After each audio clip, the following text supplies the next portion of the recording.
O assunto de hoje, de ambientes e costumes, é muito importante porque o Dr. Plínio vai, a propósito de coisas da natureza, ele vai, assim, condenar o sentimentalismo e o liberalismo.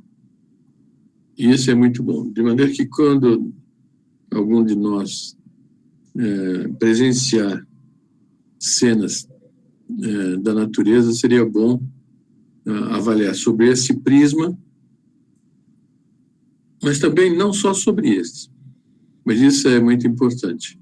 Ele vai mostrar como Deus é anti-igualitário. Verdades esquecidas na consideração da natureza. Veja o bem que ele faz, ajudando as pessoas a compreenderem exatamente como deve ser compreendida a natureza. E essas pessoas que se dizem ecologistas, naturistas, naturalistas, estão completamente fora da pista, né? Então, vamos ver, olha só. Toda a natureza nos fala de Deus e da lei moral por ele instituída para o homem. Quer dizer, a natureza, ela expressa para nós a ideia de Deus, isso já falamos não sei quantas vezes, mas também a lei moral. A moral também tem seus reflexos na natureza. Aí nós temos um falcão voando contra um céu, assim, meio... Eu não sei se é de ocaso, se ele vai estar aproximado, entrar no caso, ou se ele é às vezes ocorre que durante um certo período os raios de sol como que transpassam certos lugares das nuvens e produzem um efeito parecido esse que está projetado aí. Bom, então, veja, toda a natureza nos fala de Deus e da lei moral por ele instituída para o homem. Quer dizer, Deus instituiu uma lei moral e a natureza reflete isto. É esta uma verdade muito conhecida, mas da qual habitualmente só se fazem aplicações unilaterais. Quais são essas aplicações unilaterais? Só pego por um lado, que é o lado da mansidão, do agradável, do doce, não? E não o lado da luta, né? O lado da força. Não? A influência do sentimentalismo nos leva a omitir os aspectos da natureza que instruem o homem sobre a beleza da coragem, da audácia e de todos os predicados, enfim, que ele deve possuir na luta. Esse homem aí, ele está numa atitude de sentimentalismo com o cachorro. O cachorro já está nhonhô como ele, não? Então eu vou ler de novo aqui. A influência do sentimentalismo, aí o cachorro não tem sentimentalismo, porque o cachorro, o instinto dele é diferente. O cachorro não erra quando se trata dos instintos deles, dos instintos dele. Mas o homem, sim, o homem aí está numa coisa, né, com o cachorrinho, e não sei quanto, enfim. Então ele fala, a influência do sentimentalismo nos leva a omitir os aspectos da natureza que instruem o homem sobre a beleza da coragem, da audácia e de todos os predicados, enfim, que ele deve possuir na luta que, quando voltada contra o mal, constitui dever sublime. Dever sublime. E, portanto, quando a luta que se deve praticar contra o mal não é praticada, é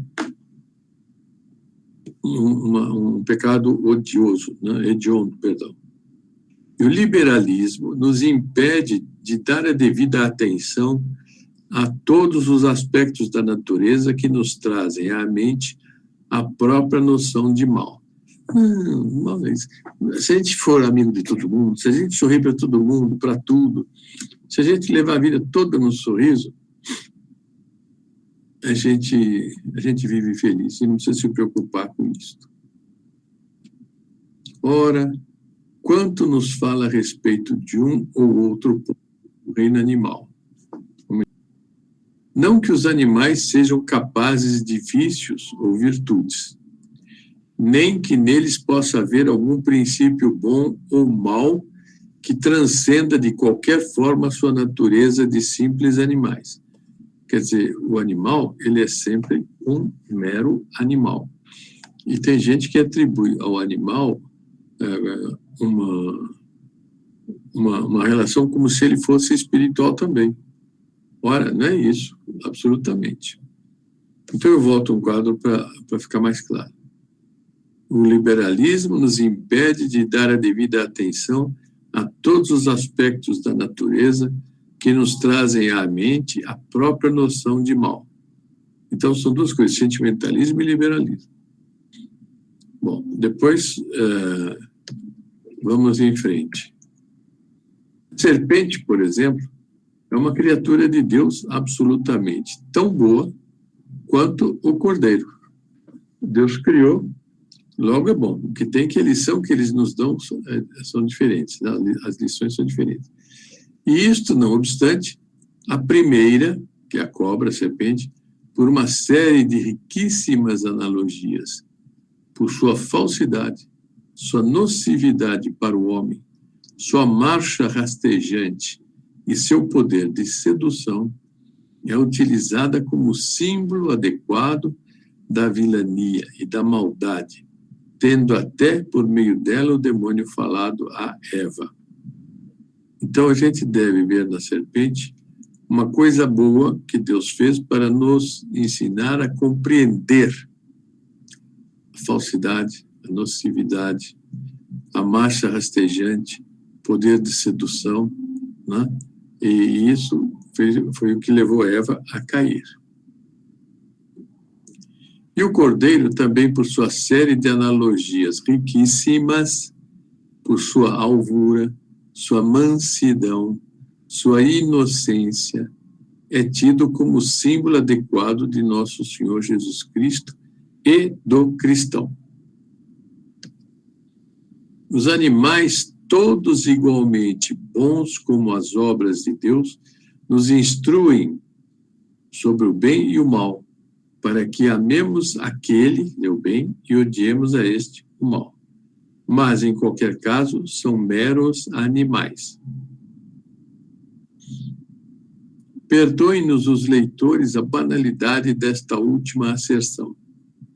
Que as pessoas estão tão obtusas que ele deve falar uma coisa que é óbvia.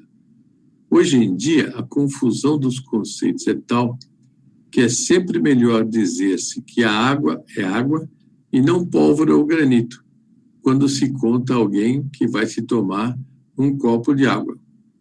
Quer dizer, as pessoas estão tão obtusas que é preciso dizer aquilo que é o óbvio, que é o evidente. Este falcão, que você vê lá em cima, que baixa majestoso sobre um coelho que foge espavorido, eu não sei se todos conseguem perceber o coelho embaixo, e o falcão vai cair em cima dele. Então, o falcão nos faz sentir a forte e nobre beleza da luta, por ser um admirável símbolo das virtudes do guerreiro: calma, força, agilidade e precisão. Ele se move no ar com equilíbrio, à vontade, ele está à vontade, com a facilidade, tal que se diria que a lei da gravidade para ele não existe.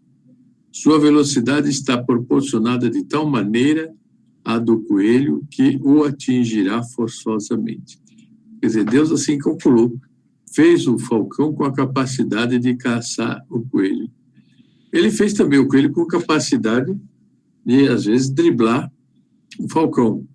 Mas o falcão acaba sempre conseguindo algum coelho porque ele sobrevive disso. E daí está o equilíbrio da natureza.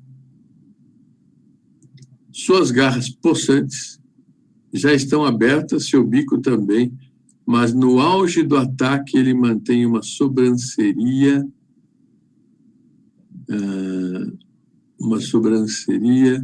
simbolizada de modo admirável pelas asas nobremente abertas num voo que se diria idealmente sereno.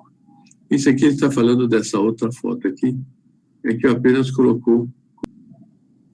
Aí dirá um sentimental: e o pobre coelhinho, será lícito ao falcão agredi-lo? Não se irrite demais, diz o Dr. Plínio, esse sentimental, nem com o falcão, nem com a nossa resposta. Ele vai dar uma resposta antipática para o sentimental. É por vontade de Deus que os bichos se comem uns aos outros e que os falcões comem coelhos. Foi Deus que criou assim. Não se deve ver um bicho que devora outro como se veria um antropófago. Esse homem que aparece aí nessa foto é um antropófago. Ele matou e comeu a carne de 3 homens. Esse é um antropófago. Esse nós devemos ter um horror. Por quê? Porque ele come carne humana. O ser humano não foi feito para ser devorado de jeito nenhum. Agora, o Deus quis que os animais, que são meros animais, entre eles se devorem. É engraçado que os ecologistas, os naturistas, os naturalistas, eles não comentam isso, eles ficam quietos sobre isso. Mas eles não querem que ninguém mate, casse os animais que, no entanto, vivem se caçando uns aos outros. Mas o homem, que é o rei dos animais, não pode. Então, o sentimental, ele vê, ele não deve ver, Dr. Plínio diz para o sentimental, não se deve ver um bicho que devora outro como se veria um antropófago. Isso não é assim. Deus que manda aos homens que se amem uns aos outros, manda neste vale de lágrimas aos animais que se entredevorem e nos permite que comamos os animais. E com isto ensina aos homens que eles são incomensuravelmente mais do que simples animais. Deus não é igualitário. Outra grande, muito grande lição. Quer dizer, então o homem ele não peca devorando animais. Os animais devem estar sujeitos ao homem. Ah, mas matar, comer um bichinho assim, mas eles se comem entre si. Haverá algo que nos faça sentir melhor o horror da cupidez, do orgulho, da falsidade, do que a fisionomia, entre aspas, da segunda foto, que é esse aí, que é um abutre. Abutre é uma espécie de urubu. A fronte baixa e fugidia, o porte orgulhoso da cabeça, o olhar frio e desalmado, a boca desdenhosa, o bico adunco e agressivo, uma mobilidade terrível que parece toda feita para atacar. Tudo, enfim, incute horror neste abutre. É diferente, por exemplo, do que ele comentou do falcão. Horror do quê? Qual é o horror que a gente deve sentir ao ver esse abutre? É o horror do mal moral que nos afasta de Deus. Um liberal não gosta de pensar nisso.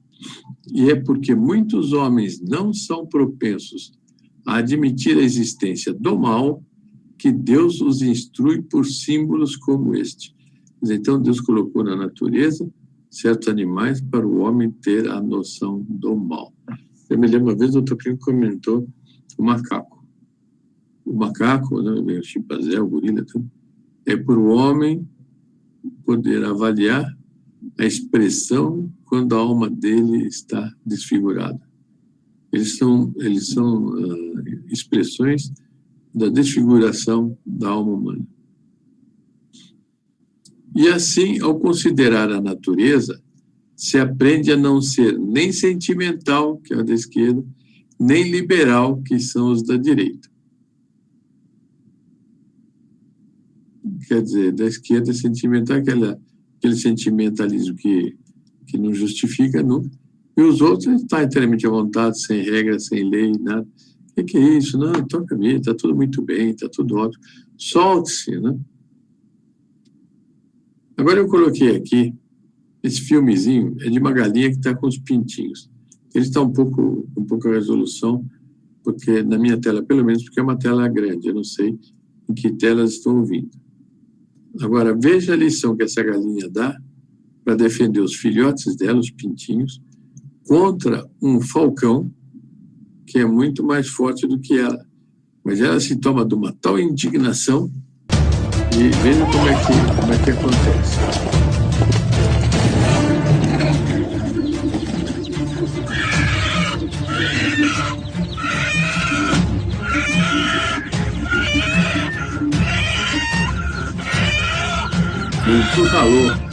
Encurralou, não sei se eu falei, uma águia, e ele ficou lá. E ela foi cuidar dos pintinhos. A gente vê que exemplo Deus dá, põe na natureza, e quanto uma mãe deve defender seus filhotes, seus filhos. É um símbolo enorme do amor materno. Lembra quando o Nosso Senhor foi para o Horto das Oliveiras?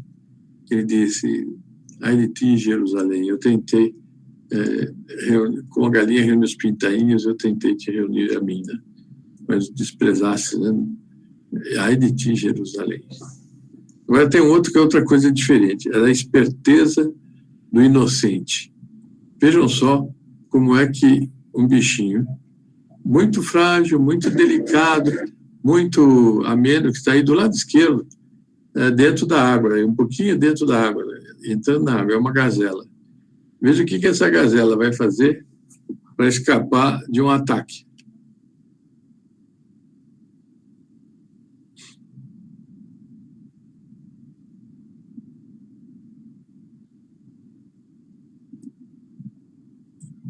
Ela deu uma tirada e era um leão ou uma leoa que atacou e não conseguiu nada com ela. Exemplos que Deus colocou na natureza. Se ela fosse pega, ela seria devorada. Mas Deus deu uma capacidade para ela se esquivar. Nem sempre dá para se esquivar, mas às vezes dá para se esquivar. Lições, lições, lições. Bem, aqui está Nossa Senhora, que tem todas as qualidades do universo expressas na alma dela, e Dr. Plínio, que é a lente de aumento que Nossa Senhora nos deu